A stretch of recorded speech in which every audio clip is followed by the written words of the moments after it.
E aí, pessoal, boa noite, tudo bom?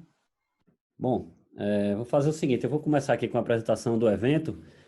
Esse é um evento que está sendo organizado pela Embaixada dos Estados Unidos, chamado Futured, e ele está sendo feito em parceria com os centros binacionais, espaços americanos que tem aqui espalhados pelo país, certo? Então, é um evento que a gente chamou de Futured justamente porque o objetivo é falar sobre o futuro da educação. E aí, de diversas formas, a gente está recebendo várias pessoas especiais para falar sobre isso. A ABA, como um dos centros, um dos espaços americanos, ela está sendo responsável pela curadoria de algumas dessas pessoas, e aí a gente já trouxe algumas pessoas de lá para cá. Então, assim, hoje a gente está aqui com duas pessoas super especiais. São pessoas que fazem parte dessa rede de influenciadores e pessoas que estão trabalhando para transformar a educação.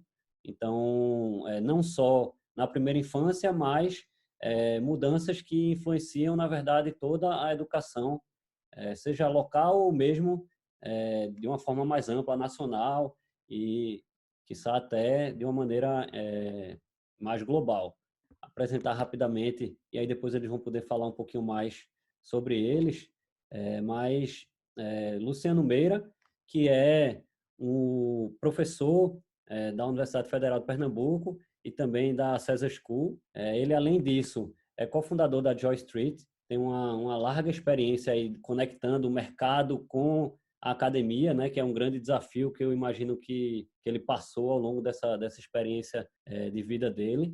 Acima de tudo, é um visionário de educação, né? Uma pessoa que está sempre pensando à frente, olhando o que está acontecendo no mundo e vendo o impacto disso, na realidade, inclusive construindo ferramentas e coisas e pesquisas que tendem a moldar o que é o futuro dessa educação. E ao lado dele a gente está com o Rogério Moraes, né? Que é uma pessoa também formada em administração, mas que tem uma larga experiência em educação, certo? Ele foi secretário de gestão, executivo de gestão pedagógica na Secretaria Municipal aqui de Recife, e aí passou 6 anos nessa atividade e nos últimos 11 meses foi também, na verdade, substituído, trocou de função para focar especificamente na primeira infância e passou 11 meses construindo um plano da primeira infância aqui também do município de Recife. E aí, recentemente, ele está como diretor executivo do PIPA, né, que é um projeto que chama Primeira Infância Plantar Amor, e também é líder MLG pelo Master em Liderança e Gestão Pública. Então, é uma pessoa que também tem uma boa carreira no setor privado, trabalha, interage muito bem com isso, e aí ele vem conectando o público com o privado, que também é um outro grande desafio que a gente tem aqui no país da gente. Então, são duas pessoas que, além de educação, também são desafiadores e pessoas que, de certa forma, vão enfrentando as barreiras que o sistema e as burocracias aqui do Brasil colocam para conseguir fazer mudanças importantes para o futuro da nossa educação. Então, Rogério, Luciano, a palavra é de vocês. A ideia é que a gente não fica aqui só falando, como o Luciano às vezes comenta em algumas oportunidades, reproduzindo o modelo conteudista, né, da sala de aula presencial. A gente pensou em ter um momento onde a gente deixa algumas provocações e vocês que estão aí nos acompanhando fazem uma discussão, uma conversa em grupo, depois retornam, apresentam, de forma que fique, de fato, algo mais dinâmico. O título que a gente deu para esse bate-papo foi Primeira Infância, onde o futuro começa. Ok? Então, vamos lá. A gente trouxe 3 pontos iniciais que a gente vai falar um pouquinho. Ponto 1 é o que compreende e por que o melhor investimento é na primeira infância. Ponto 2 é quais as características para uma educação do século XXI.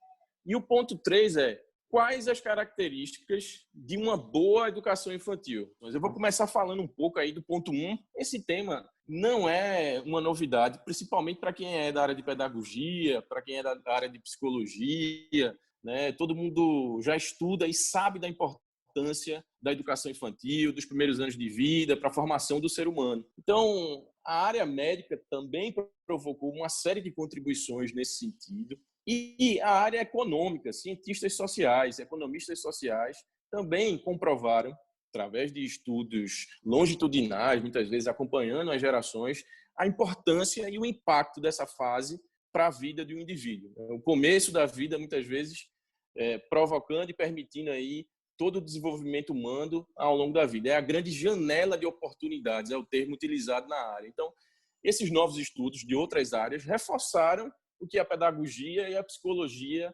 já sabia. Essa etapa da vida da primeira infância influencia no aprendizado de uma criança. 3 fatores mais determinantes, mais impactantes nesse aprendizado. 2 tem muito a ver com esse começo da vida. 2 tem muito a ver, muitas vezes, com o antes da escola, que são os antecedentes familiares e os estímulos na primeira infância. Então, de certa forma, tudo corroborou para que a gente focasse nessa etapa. E, por fim, fazendo mais uma colocação aqui para terminar aí algumas provocações desse ponto 1, para concluir esse ponto 1, a gente agora, vivendo num país extremamente desigual, uma pobreza bastante elevada, tende a sair desse processo da pandemia ainda mais desigual e ainda mais pobre. E quem analisa dados de pobreza sabe que a pobreza está concentrada principalmente em famílias com crianças, e principalmente aqui no Nordeste. Então, se isso vai aumentar, pobreza e desigualdade, isso é uma certeza. A gente não sabe o tamanho disso, ainda estamos vivendo essa tragédia. Mais importante ainda, a gente colocar isso no centro da recuperação do país. A gente não vai reconstruir a nação, a gente nem ia construir e agora não vai reconstruir, focando somente em economia, em crédito, em infraestrutura. A gente vai reconstruir focando nas pessoas. E focando nas pessoas, o melhor tipo de investimento é nas crianças. O ponto 2 é quais são as características dessa educação que a gente precisa para estruturar o futuro, Porque, como muito bem colocado no começo, o futuro é uma construção cotidiana. E quando se trata de primeira infância, quando se trata de educação em geral, nós somos, como educadores, a base da construção de projetos de futuro de qualquer nação. Então, para ser mais específico e responder à questão da provocação, como é que a gente desenha uma estratégia de futuro para a educação? A primeira coisa que a gente tem que perceber é como é que tem sido até agora, porque aí isso pode nos dar ideias de o que mexer, o que transformar e em que direção transformar para que tenhamos, de fato, uma educação que responda a esses desafios de nação que o Rogério colocou. Então, eu vejo a escola tradicional, o ensino, a educação tradicional, como um grande mecanismo de ofertar conteúdo com fins de certificação. Essa é uma coisa que definitivamente tem que mudar. A escola não pode ser mais esse mecanismo de entregar conteúdos com fins de certificar o conhecimento. De verdade, a escola ela tem que ser transformada desse mecanismo de entregar conteúdos a fim de certificar, num ambiente de aprendizagem para experiências imersivas. O que é que eu entendo de experiências imersivas por essa expressão? São problemas, demandas emergentes dos grupos sociais, da nossa comunidade, do planeta, que as crianças, os jovens adultos vão se debruçar usando conhecimento, mas para dar soluções. Tá certo? E aí, seguindo para o ponto 3, quais as características de uma boa educação infantil? Tem muita coisa que acontece, muito boa na educação infantil, que talvez devesse ser levado para todas as outras etapas de ensino. Na verdade, o que acontece hoje é uma influência de cima para baixo. O modelo da educação superior, ele muitas vezes influencia o modelo do ensino médio. O ensino médio muitas vezes influencia os últimos anos ali do ensino fundamental. Os anos finais influenciam os anos iniciais e os anos iniciais influenciam a educação infantil, muitas vezes provocando uma escolarização precoce, aquela pressão por um aprendizado ainda na educação infantil. E talvez boa parte do segredo dessa educação do século XXI está em algumas características da educação infantil, Uma educação infantil que preza pelo lúdico, pela brincadeira. Isso é fundamental que seja levado e influencie o fundamental, influencie o ensino médio, influencie até mesmo o ensino superior. Uma educação infantil que preze pela formação integral da criança, pelas relações, pelo socioemocional, isso que é tão forte, já está lá na BNCC, na nova base da educação infantil, sem dúvida alguma, é muito do que a gente fala que precisa ser levado para o ensino fundamental, para o ensino médio e ensino superior. Por que não vai, né? Quais são as pressões diferentes que ocorrem, né, no ensino fundamental e no ensino médio e superior, que não ocorrem na educação infantil, né? Onde é que esse processo se perde? A gente quer deixar duas provocações. A primeira é: quais dessas características de uma boa educação infantil podemos levar para todo o processo educacional e para o trabalho? E a segunda é: há uma conexão entre importância da primeira infância, educação do século XXI, educação infantil, didáticas inovadoras e futuro da educação e do trabalho? Espero que tenham conseguido bater aí um bom papo, conhecido outras pessoas. Vamos agora escutar vocês, estamos ansiosos também para escutar outras opiniões, trocar ideias e aprender. A gente concentrou na boa educação, o que é que podemos levar para o processo educacional e para o trabalho. Falamos muito da nossa escola, que são companheiras de trabalho, a capacidade de argumentação.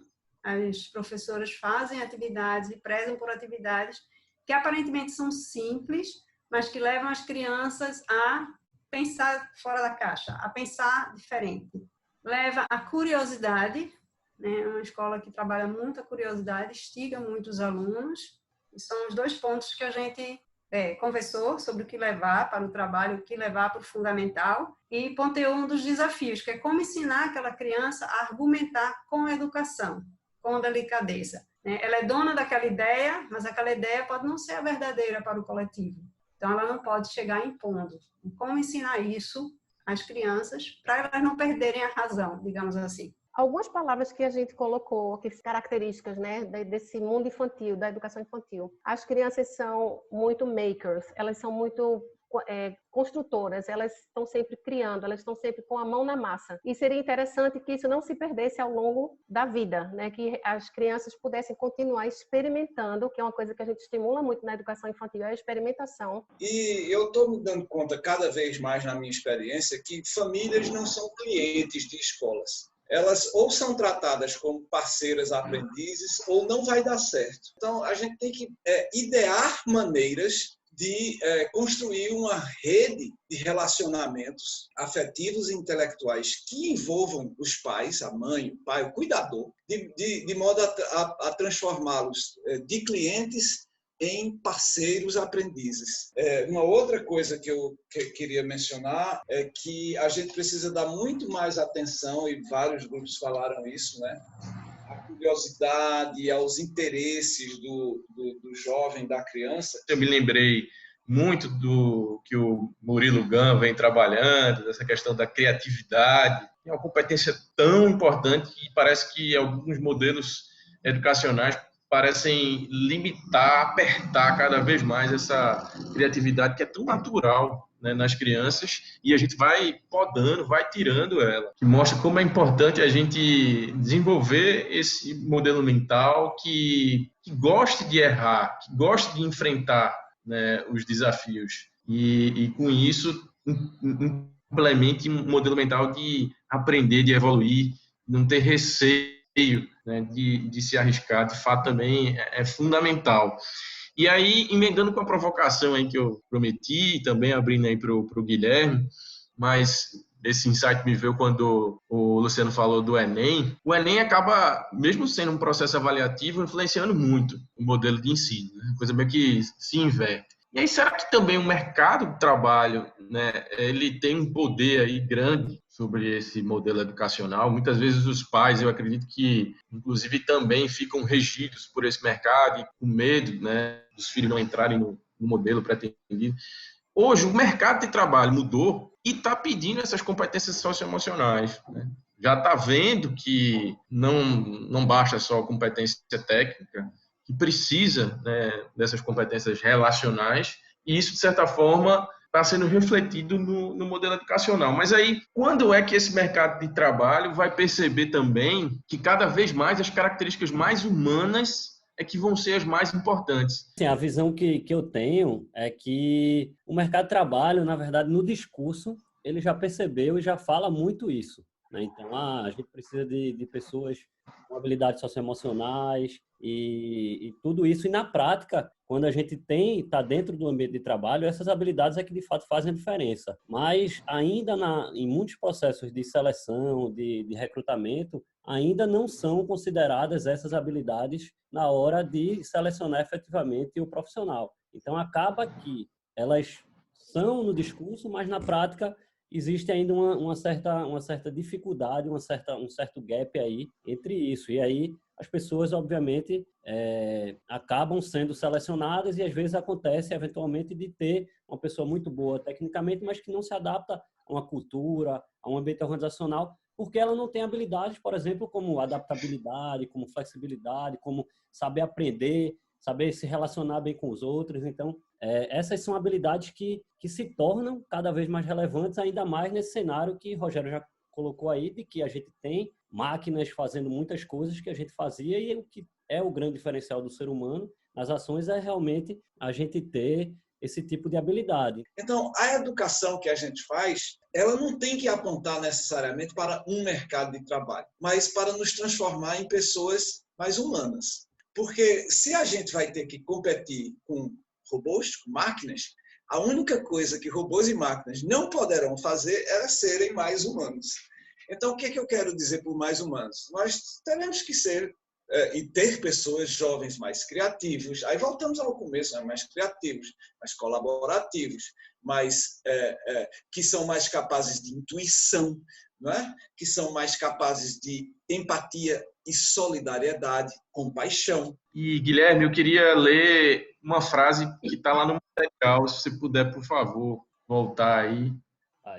A utopia está lá no horizonte. Me aproximo 2 passos e ela se afasta 2 passos. Caminho 10 passos e o horizonte corre 10 passos. Por mais que eu caminhe, jamais alcançarei. Para que serve a utopia? Serve para isso, para que eu não deixe de caminhar. Então, eu tenho certeza, minha gente, que todo educador guarda aí uma utopia e que continuamente está em formação continuada, em aprendizado continuado, para garantir um bom processo de ensino-aprendizagem aí para as nossas crianças e adolescentes. Obrigado, parabéns pelo trabalho de vocês. Guilherme, valeu. Obrigadão mesmo. Hein? Ótimo. Eu assim que tenho que agradecer, né? Vocês duas pessoas fantásticas, dedicando aí um pouquinho do tempo de vocês para conversar abertamente com a nossa comunidade, mas infelizmente a gente tem que acabar, porque a gente tem cada um suas outras coisas, mas fica aí o convite para quem sabe a gente ter outras rodadas, outros momentos, seja com esse grupo aqui, com outros grupos, mas levem essas provocações para outros ambientes e vão continuar aprendendo por aí, certo? Obrigado aí a todo mundo, boa noite e até a próxima. Valeu, gente.